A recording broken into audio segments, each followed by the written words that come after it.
Hi all. Everything in my video is pulled from the public domain, and I am using them under the Fair Use, Fair Dealings guidelines.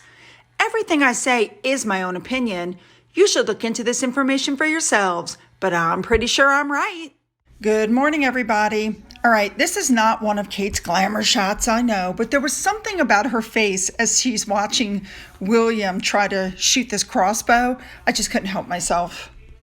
So we're going to be covering several topics today, multiple topics. So let's just jump right in with both feet and get there, shall we? Let's go. We're going to start this morning off topic. We're going to talk about this adorable little boy that I became aware of when he attended the Christmas Carol thing that, Kate did at Westminster Abbey. I just want to say I love this kid. I love his adoptive mother, and I would hope that the UK would not give his mother, his biological mother, who is responsible for him being a double amputee, day passes out of prison. Yeah, that's what she's requesting. All right, moving on. Omid Scoby was giving lots of interviews right before his second release of his book came out. He was plugging it, right? He was plugging it. And I wanted to show you some of the stuff he was saying. Here we go. He stated that two of the staffers who claimed that they were bullied by Meghan Markle rescinded their claims as soon as the information came out. And he said that happened as soon as they found out about the email that Jason Knopf sent, that they allegedly, immediately wanted their names off and they wanted it rescinded. And then he plugged his book. Once again, the information he gave out was incorrect. Watch this. Was saying, and they've said that the two people named asked for their names to be withdrawn. One of them I don't know about. The other, I'm told, extremely reliably, at no point asked for their name to be withdrawn, is very angry about the suggestion that they wanted their name to be withdrawn. So it would seem that Omid was lying and spreading misinformation. All right, moving on to our next story. So next up, we know, as I told you in my video, that Harry and Meghan have finally given some information that they expressed their concerns to Spotify over the misinformation on their platform. I should say supposed misinformation on their platform, pardon me. With that being said, all the big YouTubers are weighing in on it. According to Taz writes, I knew it. Now they're using the Joe Rogan drama to justify their lack of content. Absolutely, I agree. Piers Morgan pointed out that they're not saying anything about returning the money Spotify gave them, even though they haven't produced any content. I have to say I completely agree with the statement made by the Duchess that Harry really wasn't concerned when Netflix produced The Crown, and Markle wasn't concerned over the Procter & Gamble manufacturing of skin lightening cream. All true. In other words, this statement they put out literally was just a diversion. I completely agree. And Chris Shipp even joined in and said that things are not going well between Harry, Meghan, and Spotify. Here's my thought process.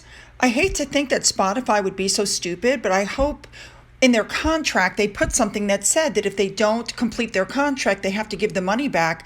I'm beginning to wonder if they even bothered, and so therefore they're out the money, and that's why they're pushing so hard to get these two to put something out, because anybody else would have fired them by now. I mean, think about it. They hired them, they paid their money, they haven't produced anything, and now they're criticizing the very platform that hired them in the first place. The only thing Spotify can do at this point is spend more money hiring in staff to get these two to put out some content that they've already paid for. It boggles my mind. They should just fire them and wash their hands of it. My goodness. I'd also like to just say that one of my followers wrote to me and said that this statement from them against Spotify could be considered a preemptive strike, so that when the two of them part ways, they can say, well, we're standing by our morals, and they wouldn't stop the misinformation, and so we've stepped away. Get it? So Harry and Meghan are having all kinds of problems with Spotify and Netflix, and it looks like they may have foreshadowed that problems when they were in their Oprah interview. Besides the fact that both of them have stocks dropping like stones, they've created what they call a, quote, PR nightmare for these people. Let's not forget that during the Oprah interview, Harry said, and I'm quoting, yeah, we were short of money, so I thought we'd better do a deal with Netflix or something like that. but he didn't seem to be enthused about the job. I think he thought that it was going to be easier than it was, and that's why they haven't put out any content. Now, part of what I found shocking is that Harry now is going to give a speech on the importance of taking a break from work, coming from a man who has produced nothing for Netflix and only one podcast in a little over a year for Spotify. I mean, seriously, people, I don't understand why anybody is listening to this man. He's deluded. He's easily manipulated. He's got mental health issues. He has a self-admitted drinking and drug and anger management problem. Why is anybody listening to him?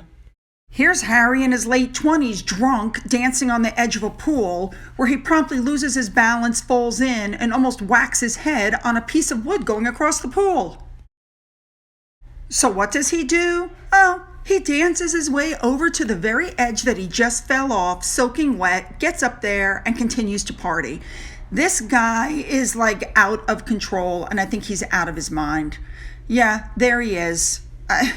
Yes, people, listen to him about your mental health. He can surely put you in the right direction, I'm sure. The speech he's going to be giving is going to be through BetterUp. And this is what BetterUp posted on their Twitter. And once again, people are just putting it out there what they think, right? I love what Lauren Burnett said. This is nothing but a money-making outfit that preys on people's insecurities and their pockets, which is true. Do you know how much they charge for 1 month? It's like $500 or something. Poppy pointed out that, yeah, packing in your job is really good for your mental health, and he's not even thinking of the consequences of what he's doing to his family. Lucia pointed out that he's whining about being cut off financially because he retired from his job and nobody made his cat a prince and he won't get security, and my cat might be in danger if he goes back to the UK. Jamba pointed out that maybe he's worried about what the world thinks about his bald spot, but what Tess wrote really caught my attention. Why is he suing the US government instead of starting his life of service? Spot on. All right, we're coming towards the end here, but one of the articles that also caught my attention was this one, that Kate Middleton is more than twice as popular in the US as Meghan Markle. That is true. I think people in the UK think that America just loves them, but that's actually not the case.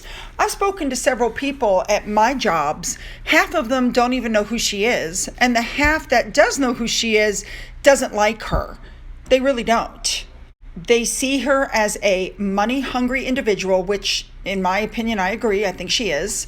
And I've said it before and I'll say it again. If the roles were reversed, if a man married a princess and then separated her from her country and her family and her friends and isolated her somewhere else, people would be up in arms screaming about the mental abuse. Which is why I believe this last article which came out that said that Harry is very alone since he married Meghan Markle. And I can certainly see why he would feel that way. When you think about it, he's had to leave behind all of his military ties, that he absolutely loved doing the military thing. He had to leave behind his family. He had to leave behind his country. He's left everything behind for her. And I think he's beginning to realize that the trade-off isn't worth it. So once again, lots and lots of information. I would like to hear your comments, what you think, and your opinions on Omid putting out the information that people that were bullied tried to rescind what they said when come to find out that's not true at all. I would love to hear what you think about Harry talking about taking a break and not working too hard. And what do you think about their statement with Spotify? What do you guys really think is going on there? And what do you think about Kate being more popular in the United States than Meghan? Don't forget to leave your comments below. You know I love to read them. You know you can follow me on Twitter. You can follow me on Getter. You can email me. To those who have donated to my coffee fund, thank you guys so much. And as always, have a great day.